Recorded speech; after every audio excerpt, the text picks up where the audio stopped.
आज निरीक्षण किया है, कमियां भी पाई गई, चाहे सीसीटीवी हो चाहे दूसरी चीजें हैं, तो क्या चीजें निकल कर आई हैं सामने? देखिए, सबसे पहले तो मैं आपको बताऊं कि माननीय उच्च न्यायालय उत्तराखंड के आदेश का सम्मान करते हुए बद्रीनाथ मंदिर समिति, जो कि समझता हूँ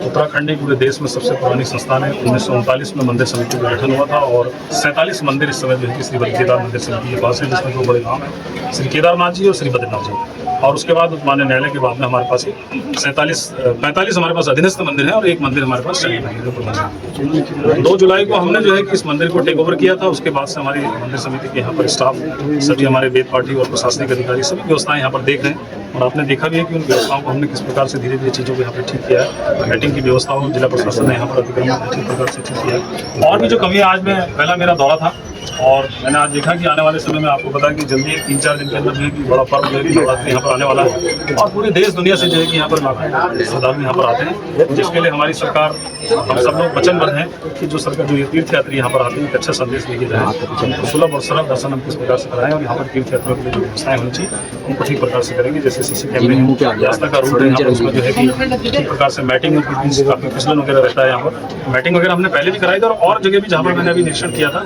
कई जगह ऐसे हैं जो छूटे उन स्थानों पर भी जो है प्रॉपर मैटिंग कराएं ताकि तीर्थयात्री वहाँ पर ठीक प्रकार से। 2 जुलाई के बाद से, जब से आपने टेक ओवर किया है, उसके बाद से लेकर व्यवस्थाएं क्या बदली हैं, कितना सुधार हुआ है? और स्पेशली अगर चंदे की बात करें, क्योंकि पहले भी एक खबर आई थी कि आय में बढ़ोतरी हुई है। नहीं, निश्चित ही देखिए, उससे पहले क्या होता था मुझे ये तो नहीं मालूम है, लेकिन 2 जुलाई के बाद में जब से श्री केदार मंदिर समिति जो है कि मंदिर का प्रबंधन और संचालन कर रहा है, लगभग 42 लाख के करीब जो है कि मंदिर की आय यहाँ पर चढ़ावा जो आता है यहाँ पर आया, उसका पूरा सिस्टमेटिक तरीके से जो है कि यहाँ पर अकाउंट सेक्शन में सारा पैसा कलेक्ट होता है, फिर हमारे मंदिर के अधिकारी उसको जो है कि बैंक में जमा कराते हैं। तो मंदिर की आय भी बढ़ी है और अभी तो ये ऑफ सीजन था, अभी आगामी आने वाले समय में आपको मालूम है कि यहाँ पर पूरी देश दुनिया से लाखों तीर्थयात्री यहाँ पर आते हैं और जो यहाँ पर चढ़ावा, जो तीर्थ यात्री हैं जो बड़ी श्रद्धा और आस्था के भाव से यहाँ पर जो चढ़ावा देके जाते हैं, उसका ठीक प्रकार से जो है कि उन तीर्थयात्रियों के लिए और मंदिर के उत्थान के लिए उसकी ऐसी योजना बने, ऐसा नियोजन हम करें, इस प्रकार से हम लोग क्या जरूरत समझते हैं यात्री के लिए, क्या क्या किया जाना चाहिए? देखिए, किसी भी धार्मिक स्थल में जब तीर्थयात्री आता है तो वो तीर्थयात्री की सबसे पहले ये अपेक्षा रहती है कि मुझे ठीक प्रकार से जिस भाव और भावना के लिए आता है कि उसको सुगम और सरल जो है कि उसको दर्शन प्राप्त हो, वहाँ पर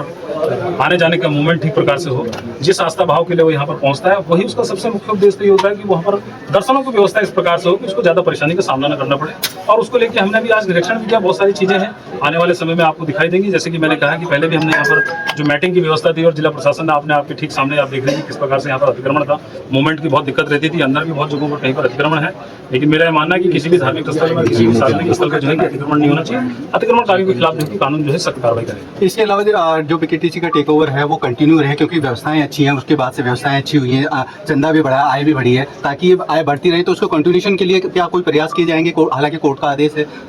देखिए, ऐसा है कि हम सब लोग, भारत की लोकतांत्रिक व्यवस्था है, कार्यपालिका, विधायिका और न्यायपालिका, और हम न्यायपालिका का सम्मान करते हैं, न्यायपालिका का आदेश है।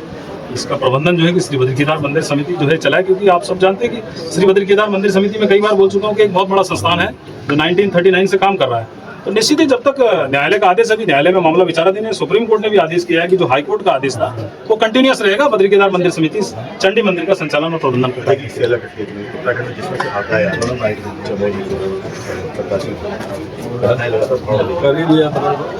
देखिए, निश्चित ही ये बात ठीक है कि ग्लोबल वार्मिंग से जो है कि पर्वतीय क्षेत्रों में जो है कि विकास के कारण जो है कि पेड़ों का कटान भी होता है। हम सब लोग जो आने वाले, हमारी जो पुरानी पीढ़ी थी, उन्होंने जो इतने पेड़ और जो वृक्ष लगाए थे पर्यावरण को लेकर, तो आज देखिए उसका लाभ इस आने वाली जनरेशन को मिला। मैं इतना ही कहूँगा जरूर कि हम लोगों को जो है कि हमारे देश के यशस्वी प्रधानमंत्री जी ने प्रारंभ भी किया था कि एक पेड़ सावन जब प्रारंभ हुआ था तो एक पेड़ माँ के नाम। हमें अधिक से अधिक जो है कि वृक्षारोपण करना चाहिए, पेड़ लगाने चाहिए और पर्यावरण मुक्त किस तरह से हम हो सके, प्लास्टिक को पूर्णतः जो है कि पर्वतीय क्षेत्रों में बैन करना चाहिए। और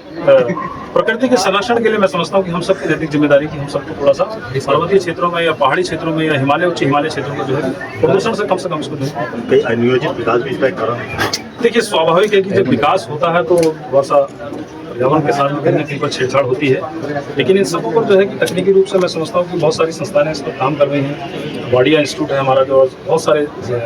जो हमारे साइंटिस्ट हैं वो इस पर विचार मंथन भी करेंगे। मैं इतना जरूर कह सकता हूँ कि कहीं ना कहीं पर्यावरण की रक्षा और पर्यावरण का संरक्षण हम सब लोगों के लिए आवश्यक है। ठीक सर।